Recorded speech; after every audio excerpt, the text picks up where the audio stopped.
Welcome, everyone, to the Tethys Shipyards. I am Takeshi Yamato, the Yardmaster, joining our host, the Housecoat Gamer. Yo. Today, we're covering our first Mass Effect starship, the Normandy-Class. We're starting like the game did. Oh boy. The Normandy-Class stealth frigate was a joint Turian alliance project, which is kind of why I'm questioning why the hell we're starting with this thing instead of something older. But what the hell.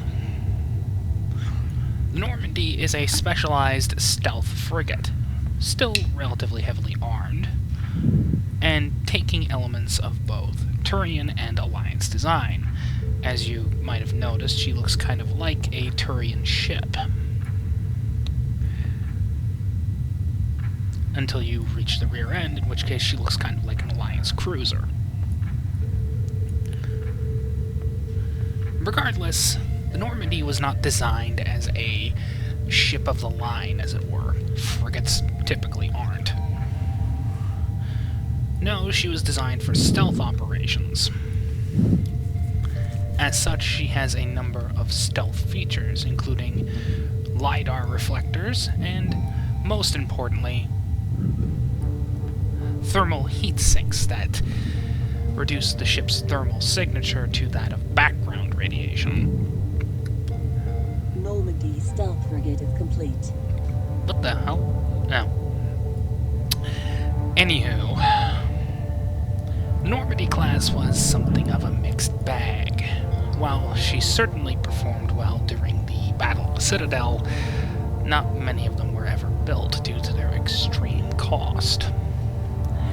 And it did not help that the Normandy SR-1 was destroyed by the Collectors, which, by the way, uses a very similar weapon to a phaser beam, so you can pretty much guess how any encounter with anything from Trek is going to go.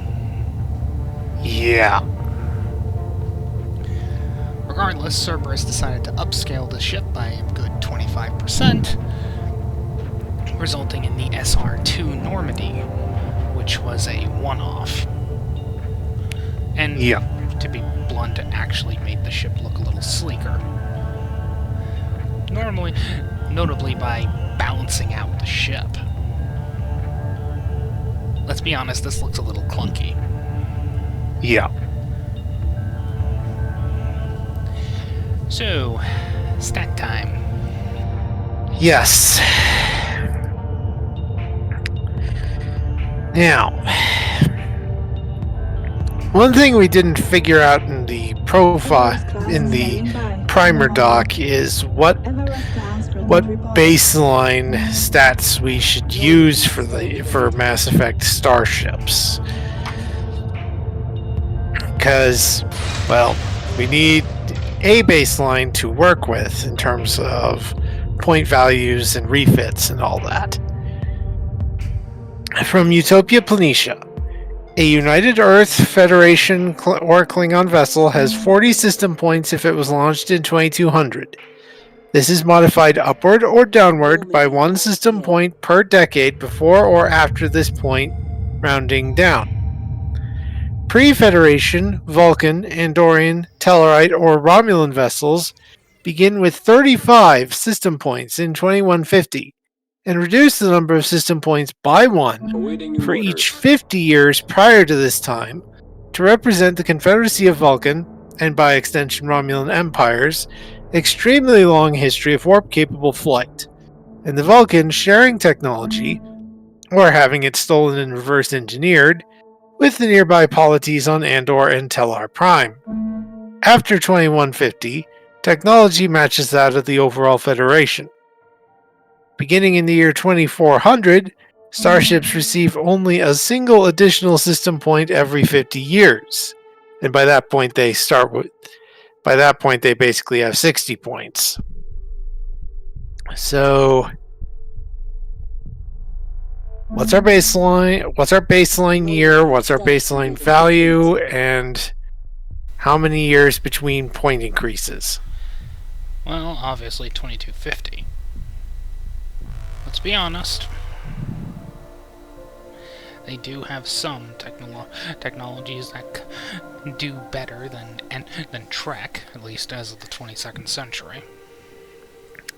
So basically starting with 45 points as of what year in the Mass Effect calendar, or just overall? Just overall. Let's be honest. These ships aren't exactly You need us to be somewhat quick, Commander. top of the line. Again, I'd like to point out that these things use slugs that go a significant fraction of the speed of light. Right. Navigation deflectors. Okay, so 45 points, and scale-wise, I think this would... Well, we'll throw out the crew... We'll throw out the crew requirements and just go with equivalence.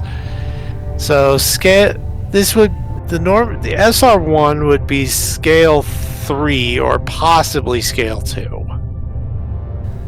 Considering how outclassed she is by literally everything. Yeah. Go. Moving to coordinates. Scale 2 would most likely fit the best. Alright, scale 2. That reduces it by 2 points, so we have 43 to work with. We'll start by just doing my usual thing, putting 6 in everything, and then we will modify it from there. Well, we have 1 more point to add. Put that in engines, I think. A lot of it's going to be based in engines. Again, this is a recon/stealth ship. Yeah. Her primary role, obviously, is to drop people on the ground and hide. Yeah, we'll drop structure down to 4 and weapons down to 4. And I'll put another point in engines. Engines 8. Sensors at 7 or 8. What do you think? 8. Alright, so that gives us 1 more point, which can go into...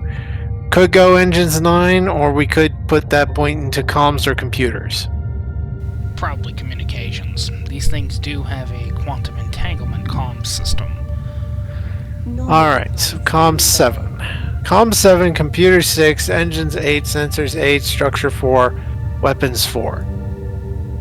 Department modifiers, as a stealth frigate, I think it makes sense to do 1 point each in con, security, and science.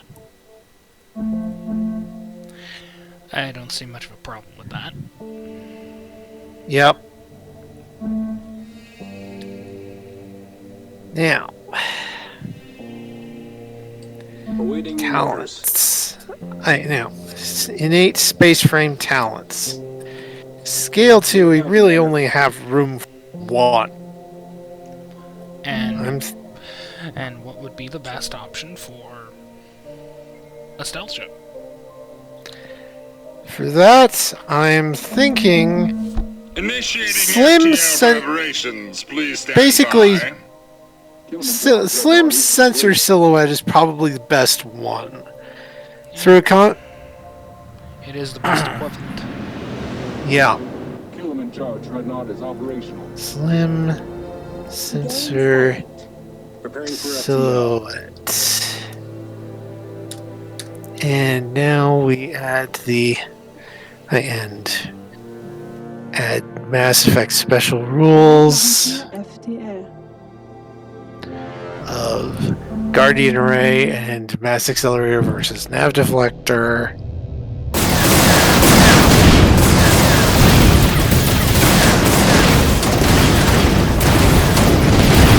And weapons. Weapons, we have mass accelerators. Disruptor torpedoes. Yeah? What do you need? And disruptor torpedoes. Disruptor torpedoes. And I'll put, let's see, mass accelerators, scale, plus Einstein carrier here. kinetic, scale plus security plus 3 CD, long range.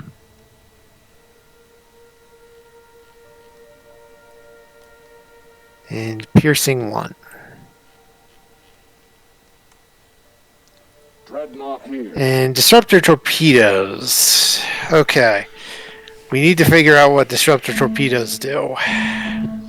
Other than take out their shields. That's what disruptor ammunition does. Right. That said, it probably wouldn't be as effective against Trek shielding. Yeah. So, I'll go over what we have, what the Trek torpedoes have, and we can find the closest equivalent.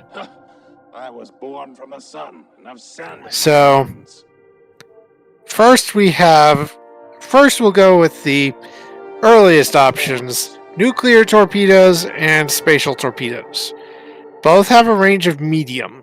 Nuclear torpedoes have a stress rating of 3 plus security, spatial torpedoes 2 plus security.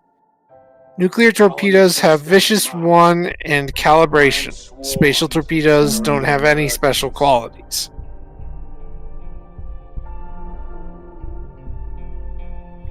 Going down the...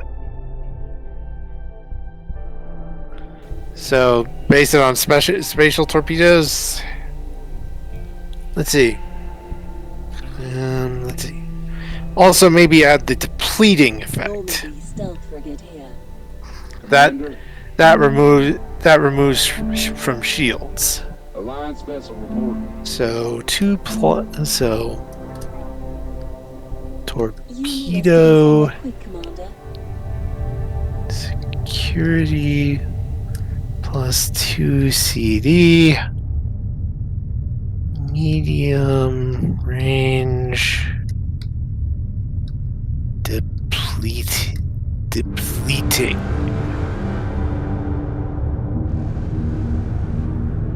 Okay. And last up, descriptor traits, Systems Alliance Starship. Stealth vessel, and as far as I'm concerned, kinda overhyped. Stealth vessel. And I'll put Systems Alliance Starship, stealth vessel, and I'll put overhyped parentheses YMMV.